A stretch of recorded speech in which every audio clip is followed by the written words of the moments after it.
It was a cold, dreary evening in the small town of Brooksville, nestled in the heart of New England. Emma had just moved into the old Victorian house on Maple Street, which had been vacant for nearly a decade.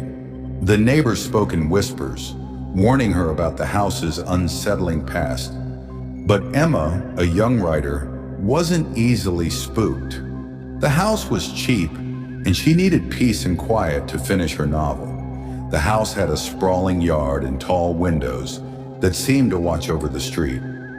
But what stood out most was the basement. When Emma first explored the house, she found the door to the basement locked, with the faintest smell of something wrong. It was odd because the rest of the house, despite its age, was in surprisingly good condition. Her curiosity was piqued, but she decided to focus on unpacking first. On the second day, she couldn't ignore the nagging feeling in her gut. The door to the basement was still locked, but she noticed a set of keys hanging on a rusty hook in the hallway. There was no denying it now. She had to see what was down there.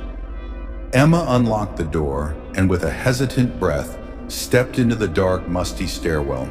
The air felt thick and the silence was deafening as she descended into the basement. As her eyes adjusted to the dim light, she realized the basement was much larger than she had imagined. Cobwebs hung from the wooden beams, and the floors were covered in dust. But what caught her attention was the large, old-fashioned trunk sitting in the corner. It looked out of place, as if it had been there for generations. Emma, heart pounding, approached the trunk.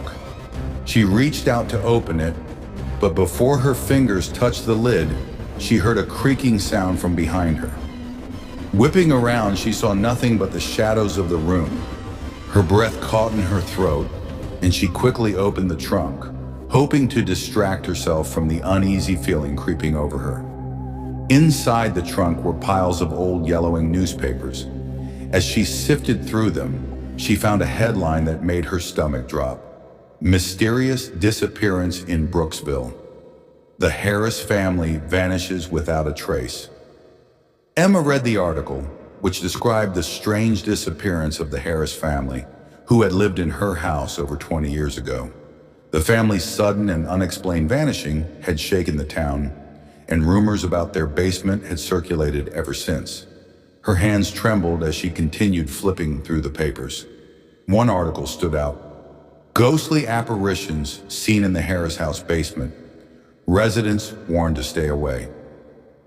It was then that Emma remembered the odd chill she had felt when she first stepped into the basement. Suddenly, the basement light flickered and the temperature dropped. Emma froze, staring at the trunk. Her mind raced, trying to rationalize what was happening, but before she could gather her thoughts, she heard a soft whisper from the far corner of the room. "Leave now, before it's too late." The voice was faint, almost imperceptible, but it was there. Her pulse quickened as she spun around, but there was no one. Panic surged through her, and she scrambled to climb the stairs, but the door slammed shut with a loud bang, trapping her inside. Desperate, Emma tried to push the door open, but it wouldn't budge. The whispers grew louder, echoing in the dark corners of the basement. She felt an icy breath on her neck and turned around to find a shadowy figure standing in the corner, its eyes glowing faintly in the dark. Emma screamed and kicked the door, but it wouldn't open. Suddenly, she remembered the trunk. With trembling hands, she grabbed a newspaper and threw it at the trunk, hoping it would somehow break the strange hold the basement had on her. As the paper flew through the air, the figure lunged toward her, and the basement door creaked open. Emma didn't hesitate. She bolted up the stairs, slamming the door behind her.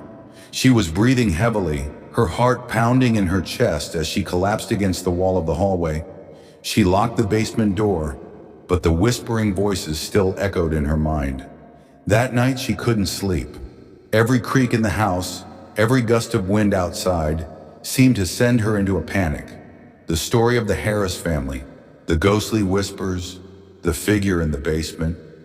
Nothing made sense, but the one thing that chilled her to the bone was the realization that the basement wasn't just haunted by the past. It was alive, feeding on the fear of those who dared to enter. The next day, Emma called the town's historical society, hoping to find answers.